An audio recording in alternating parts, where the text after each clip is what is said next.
Now, Clive. Ladies and gentlemen, Clive Hamilton.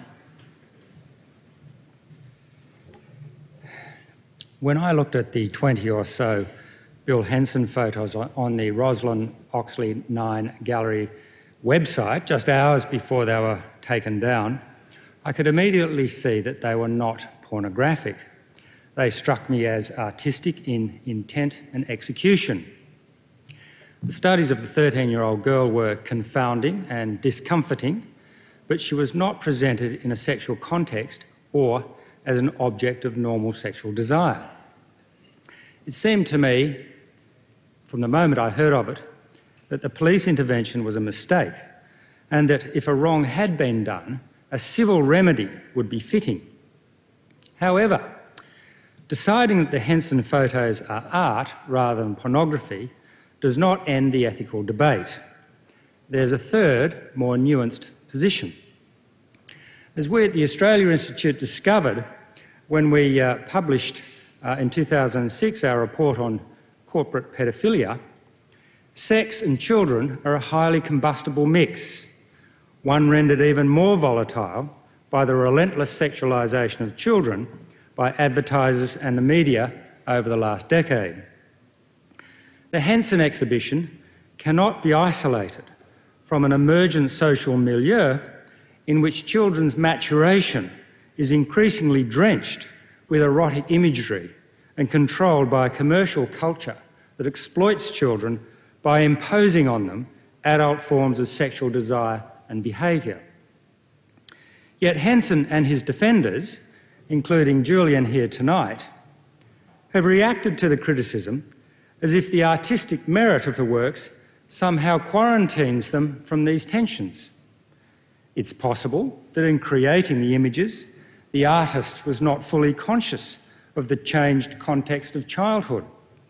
After all, major retailers produce with impunity advertisements featuring 10-year-olds with sultry expressions. The public is blasé about pre-teens watching video clips showing simulated intercourse. And we allow magazines for prepubescent girls to advise them that anal sex is a personal choice. I suspect that the extraordinary anxiety over pedophilia in recent years represents, at least in part, an overcompensation by society for its complicity in sanctioning the sexualisation of children. For decades in post-war Israel, performances of works by Richard Wagner were banned. The associations between Nazi Germany and Wagner's music were too strong in the minds of many Israelis. The argument was not about the quality of Wagner's music, but the political meaning of it. In an environment marked by widespread unease over the sexualisation of children in Australia and revulsion at pedophilia, Henson's work, whatever its artistic merits, was an exercise in bad taste, particularly when the images were uploaded to the internet. Any artistic innocence in the Henson exhibition was forfeited by the decision of the gallery, presumably with the artist's assent, to select one of the most explicit images to advertise the exhibition, a decision that can only be seen as a publicity stunt. Well, it worked. It's typical of the confusion in this debate that Henson's most vociferous champion, former gallery director Patrick McCackey, claims that the artist has, quote, suffered a gross disservice by having one image extracted from the exhibition and used as proof that it offended public morals, except that it was the artist and the gallery owner that did the disservice to themselves. Rosalind Oxley and Bill Henson went much further than putting one of the most explicit images on the invitation to the opening. By placing the photographs of the girl on the internet, they committed the images to eternity and relinquished all control over how they're consumed. Culture keepers, such as Patrick McCackey, defend Henson for pushing the boundaries, challenging our sensibilities, and, as he wrote, somewhat quaintly, rebelling against bourgeois order. a bourgeois order presumably represented tonight by Hetty Johnson. Yet they're indignant when Henson's provocation elicits a reaction from viewers. McCaughey, by the by, in the same article, ridiculed those who objected to a picture in a US exhibition showing a black man in a suit with his penis hanging out by likening it to a painting of a naked baby Jesus, suggesting to me a certain lack of discernment on his part.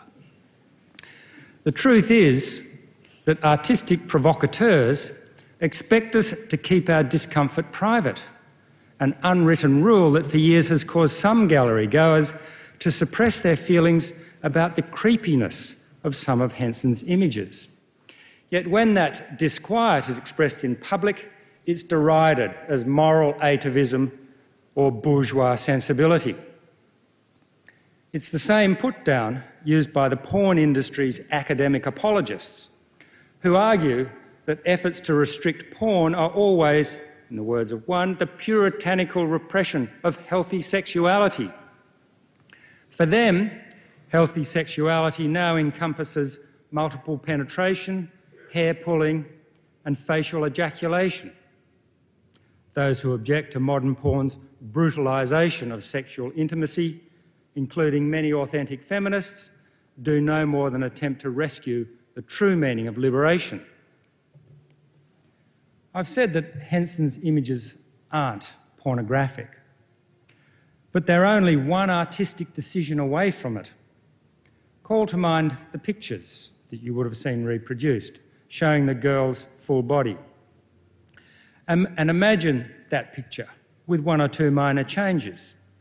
If she'd been looking into the camera, for instance, or had her head tilted at a coquettish angle, or if the camera had been positioned a little differently so as to expose more of her vulva, then the images would have taken on a very different meaning. Instead of pushing the boundary, they would have crossed it. Now, I make this point to confront the claims to artistic freedom advanced by several prominent Henson defenders, including Julian tonight. No one in this hall believes that that right is unlimited. Yet every time someone raises a moral objection to an artistic work, they meet condescension and derision, as if moral sensibility is always rooted in aesthetic ignorance. If a couple of barely perceptible changes to the works in question would have rendered them pornographic, why are defenders of artistic licence so incensed when questions are asked? While much of the talkback chatter over the Henson affair was ugly and ill-informed, the moral panic from the great unwashed has been matched and exceeded by the censorship panic from the aesthetes. So incontinent has been their language, I'm sure that if there were a real attempt to suppress artistic freedom in this country, they'd be struck dumb. For instance, under the heading, "The country's cultural agenda is being hijacked by witch hunters, vigilantes and reactionary politicians," art critic John MacDonald characterises the Henson outcry as an international humiliation, an enormous embarrassment, the ramifications of which hardly bear thinking about. MacDonald then evoked the image of Orwell's thought police and compares those who question Henson to the Taliban. He finishes off by accusing Hetty Johnson of hysteria. There is no censorship worth noting in Australia. Is anyone seriously arguing that we live in an era of sexual repression? As if our culture were not awash with erotic imagery and sex talk? As if our society did not allow a vast smorgasbord of sexual practices catering to almost every taste? Does anyone believe we should be more preoccupied with sex than we are now? And yet, when any limit is suggested, such as measures to shield children from this confusing and at times disturbing world of sexual pleasure, an outcry goes up from the civil libertarians whose fears were formed in the 60s. After the sexual revolution, gay liberation, and the women's movement, virtually every taboo has been swept away. For most Australians, there remain only three: incest, bestiality and pedophilia. The first two are now being eroded, and I suspect the internet has spawned a huge increase in desire for the third.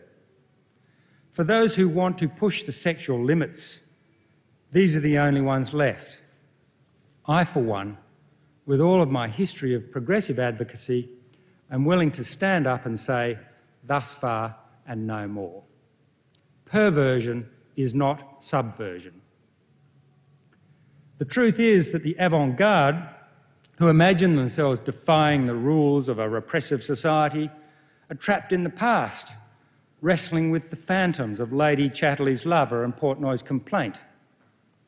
The sexual revolution, with all of its celebration of diversity and invitation to transgress, is over, and we won.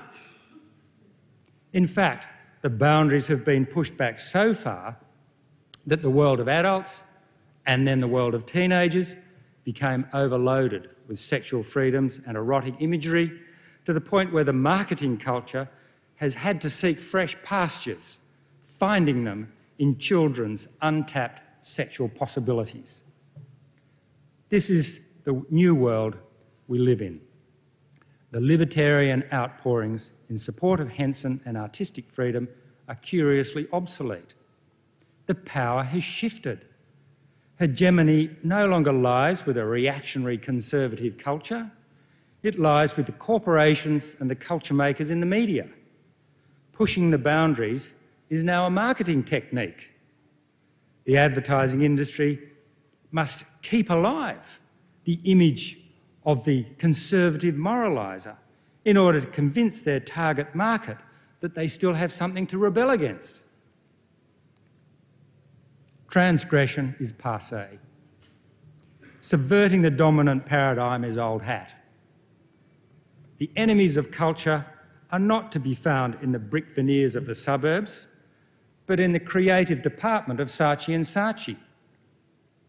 Today, the historic mission is no longer to tear down, but to rebuild. The task is for us to understand that freedom cannot be found in a moral free-for-all, but only in the careful exercise of restraint. Thank you.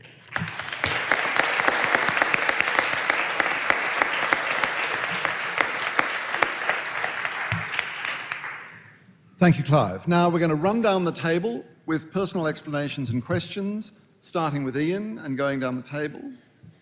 Limit of one per customer at this stage. Just very quickly, I just feel that we're kind of talking about two different bodies of work. The interpretation that certainly I have had historically in terms of Henson's work, we've heard from Tony, we've heard from Julian, is one interpretation, and then of course another interpretation that we're hearing is it surely must be a different body of work. So then I have to come to the conclusion, well, then the context of it, the meaning of the work somehow obviously hasn't been communicated, and we hear about the image on the invitation, that particular image on the internet and what have you, and therein lies a serious problem. All the supporting contextual issues, if they're not looked at either by Kevin Rudd or by shock jocks or whatever, we do have a problem. So individually, I imagine you would therefore, if you didn't know the background to the work, you in fact wouldn't be a shock jock, you wouldn't make an off-the-cuff comment, you'd actually investigate the work further, I would have thought. So there's a problem there in terms of what was represented publicly in relation to the show, the single invite image, and what in fact the work stands for.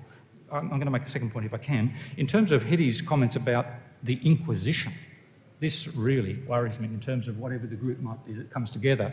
And I take the last speaker's comments, if the Inquisition is going to inquire, certainly it's not going to stop just with artists, it's going to stop, well, where would it stop?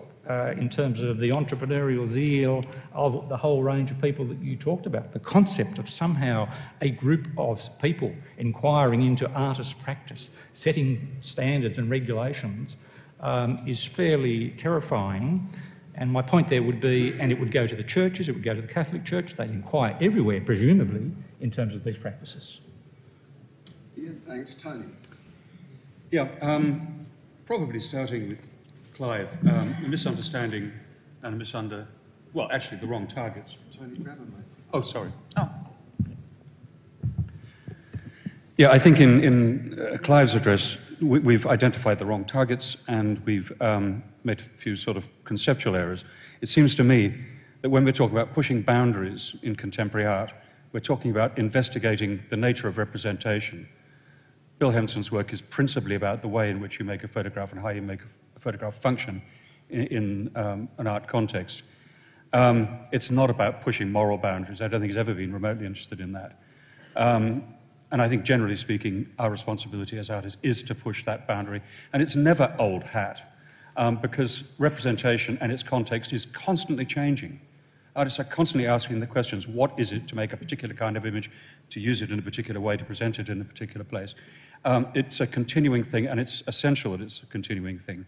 It seems to me that the targets, apart from, I totally agree with everything that Eddie's working for in terms of protecting children. I've had 3 of my own, they're now 30s and out of the danger, I hope. But I do have 2 photographs of them stark naked in the dining room, though, when they were about 5. Okay, I've got some of them Well, too. good. So, okay.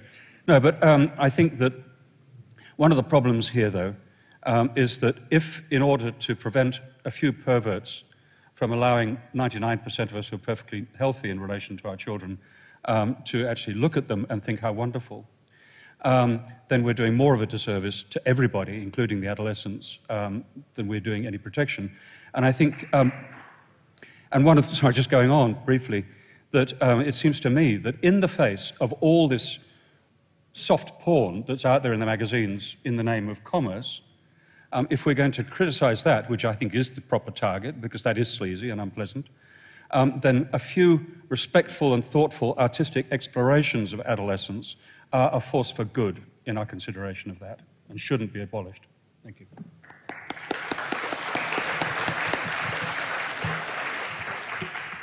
I don't know where to start. I'll tell you when to stop. First of all, in relation to the description of the photo as disgusting, nobody is saying that the human body isn't beautiful. I have my own children. I have an 8-year-old granddaughter. She is gorgeous, and every square millimetre of her body is absolutely beautiful. That is not what this is about. And I think it's unfair to pick, I think, on the Prime Minister's statement. He was obviously affronted by an image of a naked girl. He saw it on a monitor. He didn't see it hanging up in your gallery. Quite. And I think Julian said it himself. It stopped being art or artistic the moment it left the gallery wall and finished up on an invitation and then on the internet. It changes its context. You said something along those lines. Anyway, you said lots of things along lots of lines that went all over the place, which talk about motherhood statements. But anyway, I don't reckon your jury would go to sleep in a hurry. So that's the human body. Tell me, my problem with this is not all of these roads that everyone's going down, censorship, all of that. I'm kind of in your boat. I'm saying to you, who is an artist? Under the current system, absolutely anybody. I could be a pedophile. I could be a pedophile. I could be like 90% of pedophiles and never notified to the police. Police don't know who I am. I could say I'm an artist. And because I'm a pedophile, I'm very good at grooming people. I'm really good at winning your confidence. So I'm going to win your confidence, and I'm going to ask if I can take some photos of your children. And I'm going to take your children into a room all by myself, and I'm going to strip them bare and take photos of them, and then I'm going to set them on the internet. Or I'm going to stick them on a card, and I'm going to send them, and I can do all of that within the law, because the law fails, the law fails, and I think the arts community fails to put systems in place, the same sort of systems that universities use to test the ethics of research, to test the effects of that on the wider child protection or on the wider whatever issues that they're dealing with. I'm suggesting that the classification process be expanded. I don't know what I'm not a lawyer. You know, I'm proud of my motherhood statements, by the way, Julian. I'm very proud to be a mother and a grandmother. And that is, by the way, why I'm sitting here, because my own daughter was sexually assaulted. So from an accountant background, I come to this knowing what it feels like. I sit on the federal government's working party as a consultant on cyber safety, and I sit on another one on the prevention of child abuse and neglect. I deal with police every day. You're talking about the distribution and dissemination of images over the internet. You are dancing with the devil. You can call it art, you can call it whatever you like. It's going to stimulate pedophiles, bottom line. And what you haven't done, I think the most frightening thing of all of this, is that what you haven't done as an industry and as a community is you haven't set limits on who can be an artist and who can take that work. And whether that work, you haven't done that. I can do it. I can do it. But it wouldn't be art, of course. Well, why wouldn't it be art? In whose eyes wouldn't it be art? I mean, art is in the, isn't it?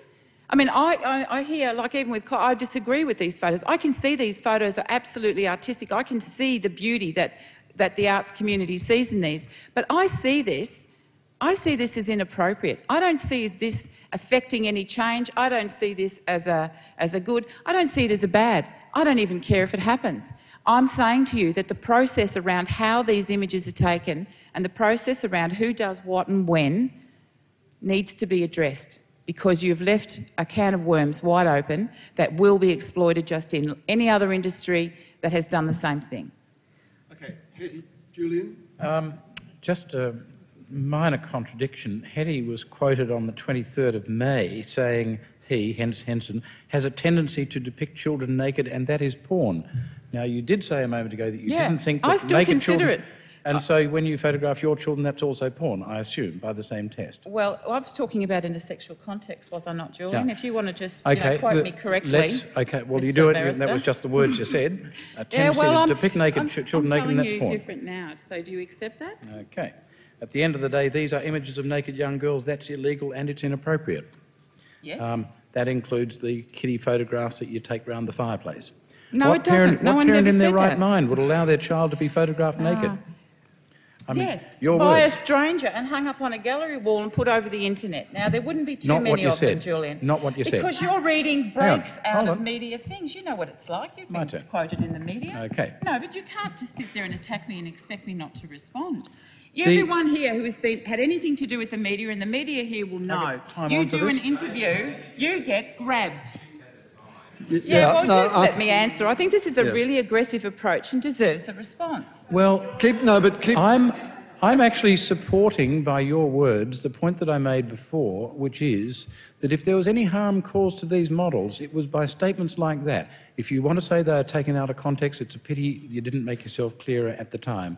But if I had been one of those children, I would have been distressed to hearing things like that said in reference to those photographs. Now, Julian, if you'll excuse me, we're into repetition territory a little, and I think those points were made clearly. Okay. Let's hear from Clive, who shouldn't have anything left to say. Can I make the point you want to make? Yeah.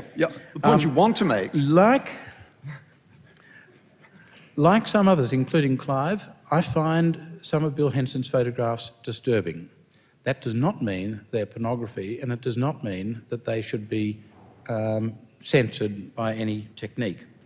One of the interesting things you see in the relevant parts of the Crimes Act in New South Wales is it is a defence to a charge of child pornography that and I'll try and quote it accurately, that material, that having regard to the circumstances in which the material was produced, the defendant was acting for a genuine child protection, scientific, medical, legal or other, artistic or other public beneficial purpose. Now, why is art privileged in that way? And let's remember, it is a privilege that art has. It's privileged along with the others because, for the reasons I tried to advance, the arts do in their own way help advance human understanding of the sorts of problems that I referred to. I think it's the one point on which I strongly disagree with Clive is this. To say it's either art or pornography is a false distinction. Even if it were pornography, there is a valid argument that if it's art, it is privileged, provided you can establish the case that it is truly artistic, that it was genuinely done for an artistic purpose. Think again of the photograph of the Vietnamese child.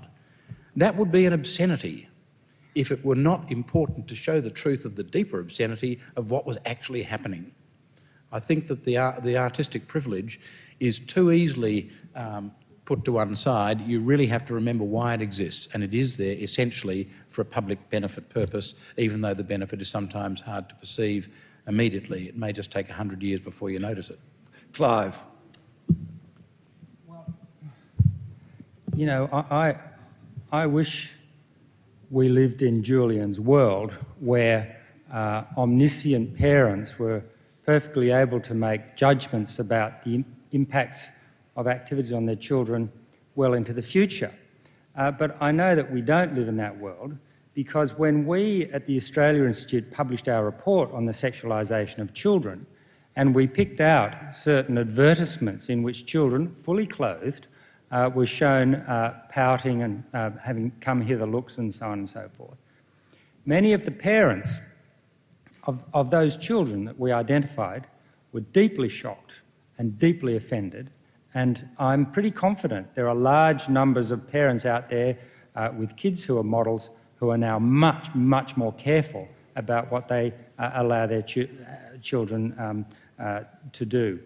And incidentally, there's a little point here that hasn't been raised in the context of the Henson case. If the models in question were paid, I presume they were, and then they would be subject to employment laws, which in most states require that any use of children in depictions, including advertisements, are developmentally appropriate.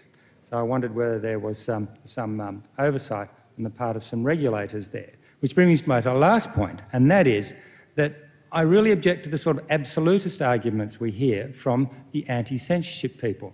We actually have, in Australia, we censor films, we censor the internet, we censor magazines, we have systems, socially approved systems. There's always a grey area that we can have arguments about, and Margaret in particular up the back there is vigorous pushing, and David vigorous pushing to one end. But there's no argument there should be unlimited access to any material in any format. No one believes that. If they do, then they're not a very clever person, is about the most polite thing I can say. So we're really talking about the ends of a grey area here, and it doesn't wash this slippery slope argument that if anyone criticises Henson, you know, the next step is to ban Lady Chatterley. This is an argument with no intellectual merit at all. We're not going there. It's not a slippery slope. But Clive, when the professionals who classify magazines and classify films and classify DVDs saw the most contentious of the images from this exhibition, the image used on the invitation, they classified it. They classified it PG, suitable for all kinds of publication, not to be censored in any way, not porn, not dangerous, not sexualised at all, with the one rider that some children may need some advice from their parents before they see it. That's the process you were commending, and the process you commend produced a result which indicated, what I believe, that if you think those Hensons are porn, you don't get out enough. Well, which is why my first comment was I did not believe that those images were pornographic. But you commend the classifiers. You commend them. You say, as absolutely rightly, we live in a censored society. Those are the censors. They're the professionals. They took one look at that image, yes, and they said, that's okay. Indeed, and I have not, I said I objected to the police intervention. I thought it was wrong, and I said, and I'll repeat it, that if there were an issue to be addressed, then it should be done through civil remedies. And that's precisely what we've had. I think we've had a vigorous and in some ways quite sophisticated public debate. I mean, this much more so than we would have had 20 years ago.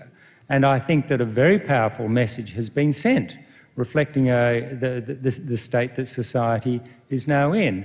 And my view has never been that Henson's images should be banned. They can be criticised, but I think, you know, we come back.